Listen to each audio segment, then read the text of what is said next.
Hello, I'm John Garvin, the writer and director, and I'm here with... Sam Whitwer. I play Deacon St. John in Days Gone. Yeah, and we're here to talk about the alternate path demo. So we did 2 demos for E3 this year. One you guys saw at the media showcase, and this one we showed behind closed doors on the floor at E3.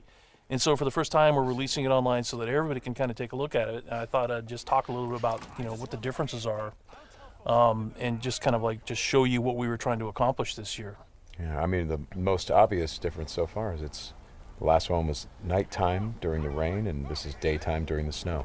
Yeah, and it's not just cosmetic. And I think that's one of the things we really wanted to emphasize, because this time we're showing sort of a day in the life of Deacon.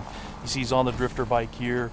We wanted to show a little more of the bike riding and how the weather can kind of impact that. So we have this drifting mechanic, right? You see him kind of slipping and sliding around a little bit. Changes the handling of the bike. That's really interesting. Now, there were wolves there last time, John, and these wolves would pursue you down this road, and then Deacon had to turn his back, shoot a wolf, and he got clotheslined right up there, didn't he? Yeah, exactly. So this time you see that he wasn't being chased by the wolves. That's a dynamic event that can that can happen or not. It just depends on when you're playing the game. Interesting. And this time Deacon saw the ambush and he was able to avoid it. So he kind of comes up and around and behind them. So does weather impacts whether these creatures show up or not in daytime, nighttime, all that stuff? Yeah, absolutely. So especially the freakers, they come out, they're mostly nocturnal, but they will come out as the weather gets colder. They become stronger in the cold.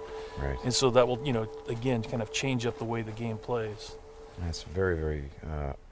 I kind of love that you decided to do this as a demo to show 2 completely different iterations on the same exact mission in the game. Yes, exactly. So we wanted to have, the job is basically the same. Deacon hears that his buddy's in trouble, rides out to save his life. And, as you can see here, this is a completely different experience from what we showed in the first demo. In the first one, Deacon gets clotheslined, and it sounded very painful, by the way. Speaking of painful, okay, so the combat in this game is fairly brutal. John, you want to talk about that a little bit? Well, we just wanted to make it as realistic as possible. So, yeah, we're not holding back on that at all. And Sam's done most of his own stunt work for this. And I can tell you that when we're on the performance stage and we're capturing that stuff, we just try to keep it real, right? Right. Well, right. There was sort of a decision made at some point. What I've been on the project for 2 or 3 years now. Yeah, I think 3 years. And so early on, I think there was a more, what were we? It was more Kurt Russell and sort of a two-fisted thing, and then it turned into, hey, let's take this quite seriously. And what that required is a lot more. Taking this combat stuff and showing the horror of the violence that happens and it were this type of circumstance to take place. I mean, realism, weirdly enough, is the thing we keep going back to when it comes to not just the stunts, but also the performance style. I think, it was very important that it doesn't seem like a bunch of actors, saying lines. It was all very incidental. And we wanted the world to sort of reflect that as well. So you saw there that, Deacon broke into that emergency vehicle and found some supplies. So this is what we're calling our survival vision. So you saw that earlier when he was looking at Manny's bike on the ground. Mm-hmm. And it's just kind of a way of seeing tracks in the world and sort of imagining what might have happened. Mm-hmm. And here I just wanted to point out that you're seeing in this part of the demo that there are freakers there. There weren't there before because it wasn't snowing. It was, and it was getting lighter out. It wasn't getting darker like it is. And so, it changes up the way you can play through the level. And what is this? We call this the meat wall. The meat wall. Yeah, and it's not just there, to make the guys who put them up to seem evil. They're there for a purpose because, again, freakers are living creatures. They eat. That's their primary thing. They want to eat. And so you hang these dead freakers up, and any freaker, rather than coming into their camp like you see here, they would actually stop and snack. Yeah, exactly. Yeah.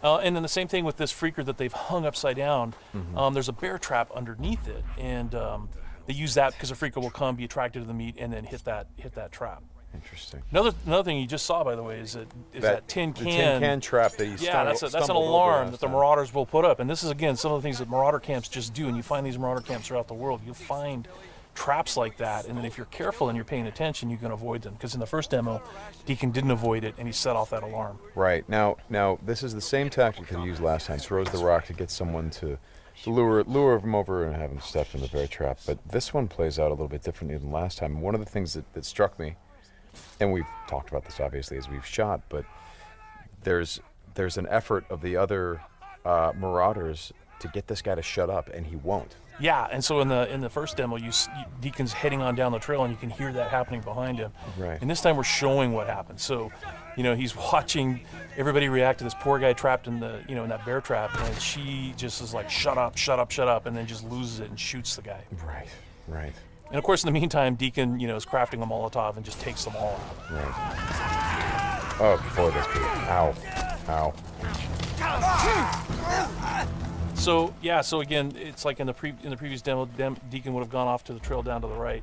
This time he's going to head this way. He follows the tracks, and comes under a sniper attack. Now let me ask you something about the survival. Okay, there's a sniper attack coming, but the survival vision is, if you don't say upgrade your survival vision, can you miss clues? I mean, are there things that you would get if you upgraded your survival vision that would help you complete the mission better? Exactly, and you have to, we have a whole skill tree, and it's all tied to the experience that you can earn as you're just playing through the game, and then you can upgrade those things. What's happening here? We got a freaker tied to a tree. Yeah, so this is another type of trap that Marauders will set. They will basically chain freakers to the perimeter of their camps, and they use them as kind of an alarm system. And then that, you saw that Marauder there, he was just tormenting the poor freaker, and then so Deacon kind of takes advantage of that. Well, and you think for a moment that Deacon is the guy, he's sort of helping the freaker by, getting the guy that taunted him. But no, and then he's going to take the freaker out right afterward. Exactly. And this is a bit of silent sniping using the crossbow. Yeah, so this whole sequence at the end plays out very differently. In the first demo, you saw Deacon use a swarm. He weaponized a swarm, lured them into the camp, and then they kind of did the work for him. There's no swarm in this run-through. Right. So the player really has to go in and use what we're calling our strategic sandbox combat, and that's just, stealth mechanics and setting and using traps, whole arsenal of weapons. You see there's a variety of weapons that Deacon's going to use through this, including the crossbow. He crafts his own bolts. And he's got to figure out how to get up to Manny, just using his combat skills instead of doing it strategically. So straighten me out. Those bonfires, were those there in the previous demo? No, they weren't. Right. So that's another big difference. Is that if you come here during the day, it's like in the media showcase demo, there was like kind of a fight club thing going on. Right. They were punching each other, and everybody was just sort of getting into it. Nobody's really paying attention to what's going on. Yeah. And now it's getting dark and it's cold out. So they've built these bonfires. So. And again, it's not just a cosmetic change in the way it's cold, right? Yeah, it's because it's cold. They have to build some. So it changes the way the Marauders behave in the level. Mm-hmm. Well, that's very. Again, this is part of the reason why I love that you did this as a demo, because the behavior of all of these things, not just the freakers, but the Marauders, everything. There's a logic to it. You can track why they're doing the things that they're doing. And you can use it to your advantage in the gameplay. That's kind of what I like about this so much. And that's really what we wanted to showcase this year, is that it's an open world game, and everything you see around here. And again, we're only playing this two different ways. You saw that waterfall way up there off in the distance. There's a bridge that goes in front of that. If you had a sniper rifle and enough ammunition, you could have driven your bike all the way up there. There's trails that go all the way up there. And you could have used your sniper rifle to take out this entire camp, because it would have taken them a while to figure out where the shots were coming from and to get to you. So, that's a different way to play it. There's another way to play it, by the way, where you could have just stealthed in through the entire camp if you had the skills to do it. And you could have just taken everybody out silently, or almost everybody. And then you could have gotten up to where Manny's being held using a different route, and just stealth killed that guy. There's no reason that you have to come in and run and gun it like Deacon is doing here. Hey, how scarce is ammunition? Because I see him switching from a bunch of weapons, and when we saw this demo, when I came in and saw it at A3, one of the things that I really enjoyed was I was sitting next to you, and the driver was playing the game, and at some point I saw you shift in your chair and you leaned forward, and I heard you say, "Oh man, uh-oh." And I'm like, whoa, what's going on? He's like, he's going to get killed. I'm like, whoa, oh. And I leaned forward. I was like, oh, I guess there's some real danger. And one of the things was that he was running out of ammunition. And he was trying to go pick up ammo from the dead he was looking for Marauders. ammo, But but And he was under fire. So when we were at E3, we had a whole team with us, and everybody played it slightly differently. So it just shows you that it's not scripted at all. Yeah. And then this Rager bear. Oh yeah, boy. the infected bear. The infected bear. That's, yeah. That's not what you want to see. Well, we thought that would be a good way to end the demo, is to show that it's just one, for Deacon's life. It's just one darn thing after another. Yeah. Right? You're going to save your buddy. You get clotheslined, you get attacked by wolves, or you think you're finally done. You've rescued you've gone through all this stuff, and then suddenly, Rager Bear. Right. Well, as you said to me, it's not just about exploring an open world, as it is the open world coming after you, the open world seeking you out, trying to. Yeah, exactly. That's our tagline. In Days Gone, you don't have to go seeking out trouble. The world comes for you. Trouble's looking for you. All right, Sam. Thanks a lot. Thanks, John. It's been fun, and I hope you guys enjoy the demo, and we'll talk more about it soon.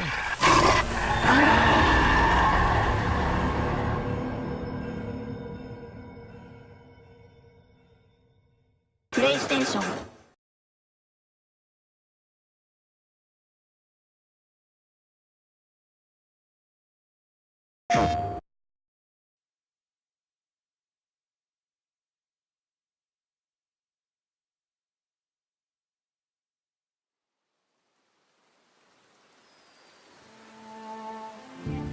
Come on, get him inside. What happened? Got hit again.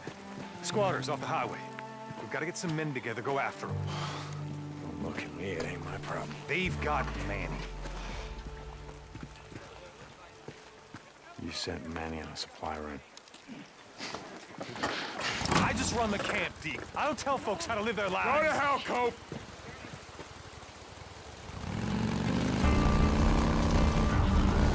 Oh! Out of the way! Oh! Hey, man!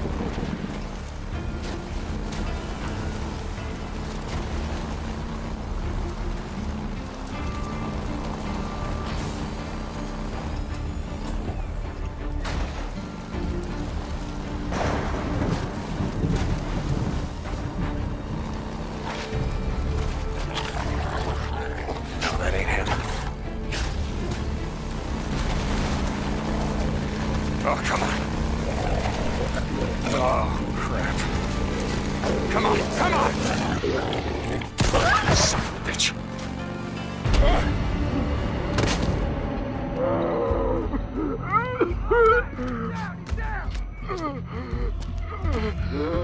Let's do this.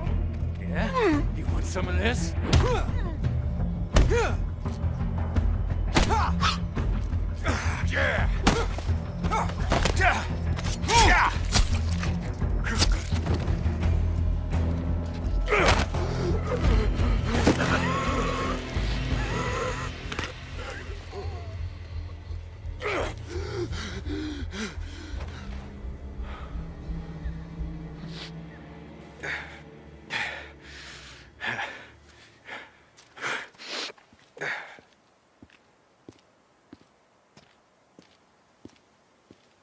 That's Manny's bike.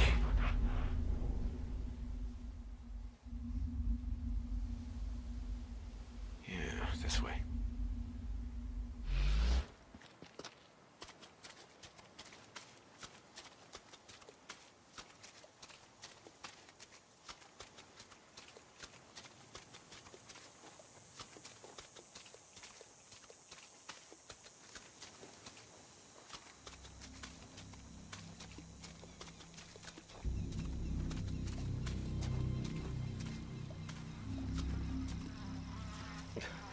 Ugh.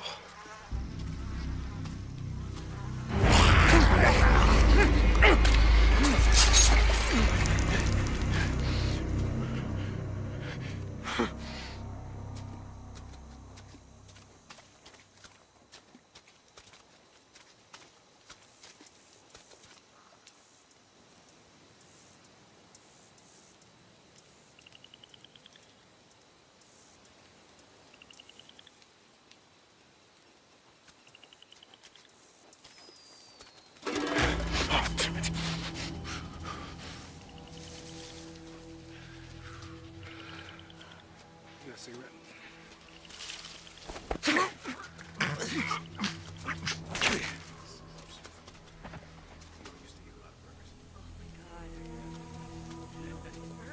What the hell is wrong? Why do you have... You always have a bad attitude. You know that? I have a bad attitude. You have a bad attitude. Well, just don't talk. Okay. Yes, better if we just don't. Where you at, man? Shut the hell up. Shh. Make it too much goddamn. He's not being that loud. You shut the hell up. Thank you. You shut up. Okay. Shh. I want all of you to shut the hell up. What is your problem?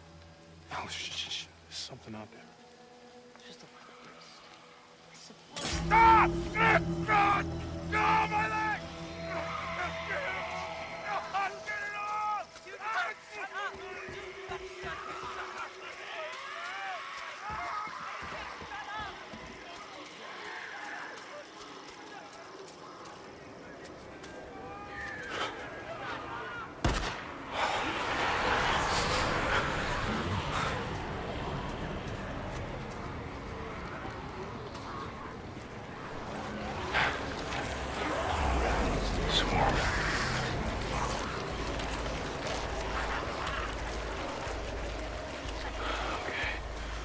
Easy, fellas.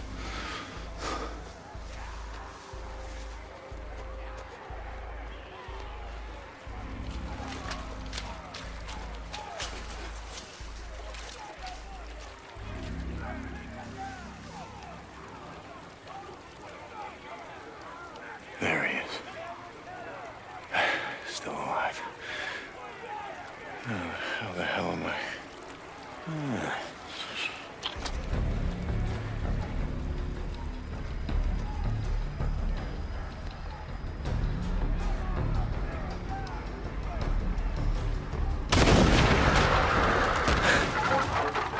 Hell yeah. Come and get it. Dinner time.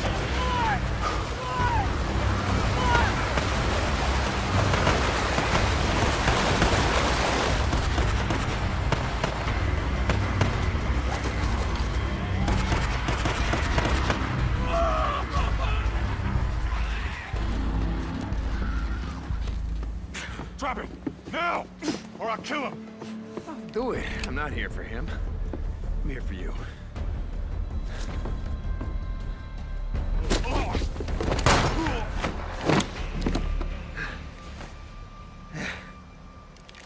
Oh, God. Deke.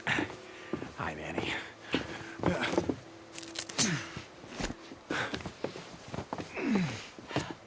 Hey. So, do it. Yeah, you do. Oh, come on. I wasn't gonna let him kill you. Besides, who the hell else around here knows how to rebuild a carburetor?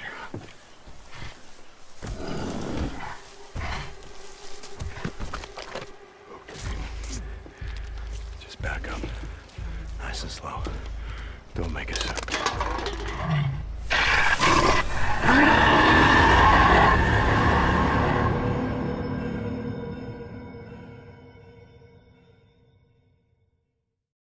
PlayStation.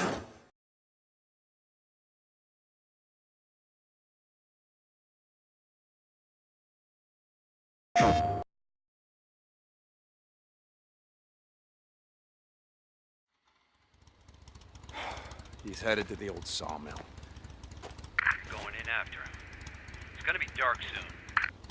When does that ever stop me?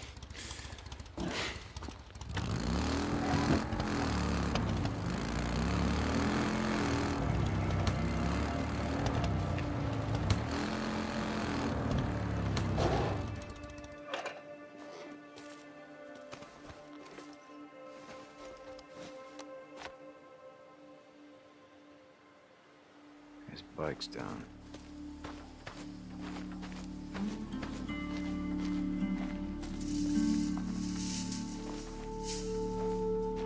All right, Two Dog, where the hell are you?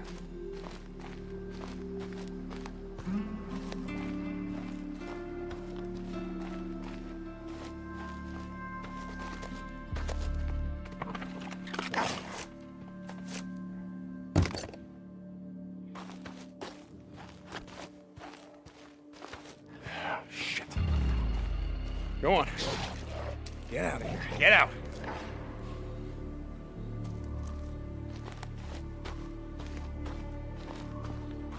Well, that ain't him.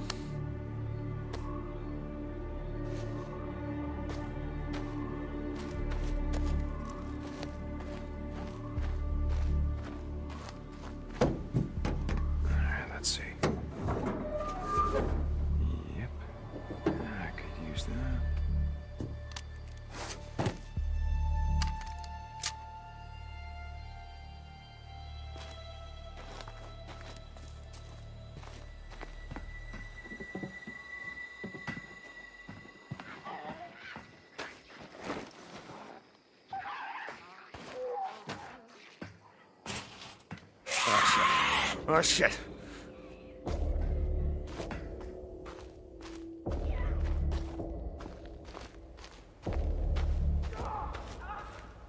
Two dog.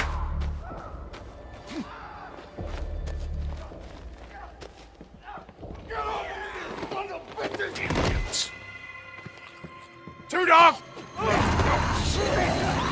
Damn it! Stop, two dog!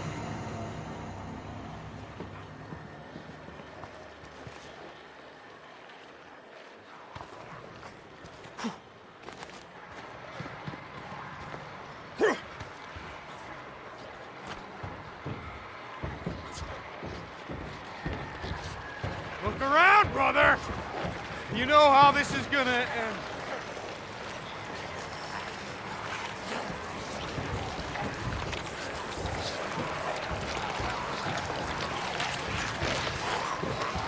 Where you at?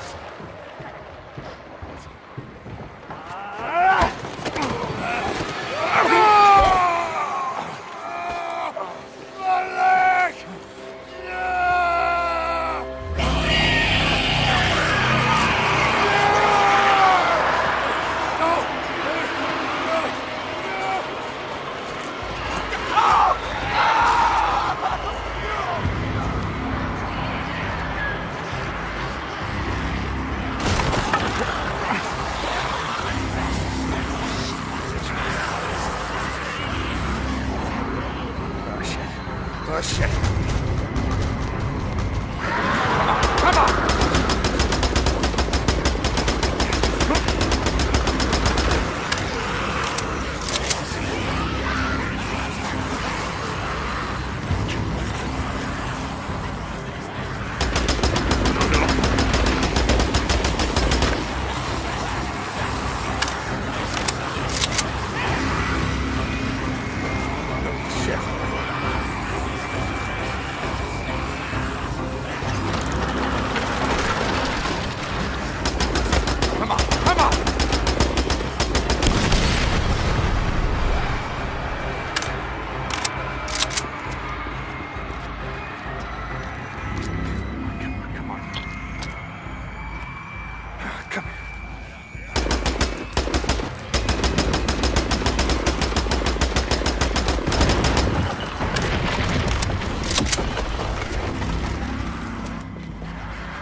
プ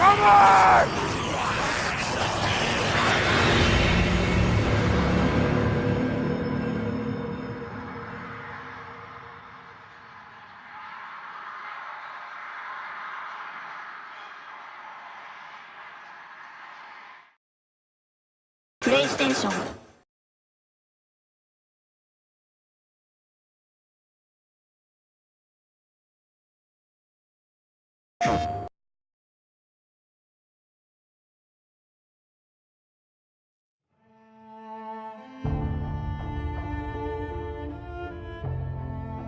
Someone asked me once if I remembered how it all went down. As if it happened so long ago that anyone could forget. So yeah, I remember. I remember when our homes and our towns turned into graveyards. When the wilderness became our only hope for survival. I remember when the planes fell out of the skies. When the trains stopped running. When the turbines shut down and the world went dark. I remember when they put up the razor wire like it was gonna stop anything. And the feds ran out of body bags. Bro. And some of us sort of lost our minds. I think it's dead. Some lost more than that. Much more. I remember when we lived by a code, when brotherhood meant something, and living meant more than surviving. Goddamn liar! So yeah, I remember how it all went down. I don't give a damn about any of that. You know what I remember most? Riding the open road. The smell of your hair. The touch of your skin. I remember you. But those days are gone. Now I'm a drifter, a bounty hunter, a mercenary. And for me, the broken road is all that's left. But I'll always remember.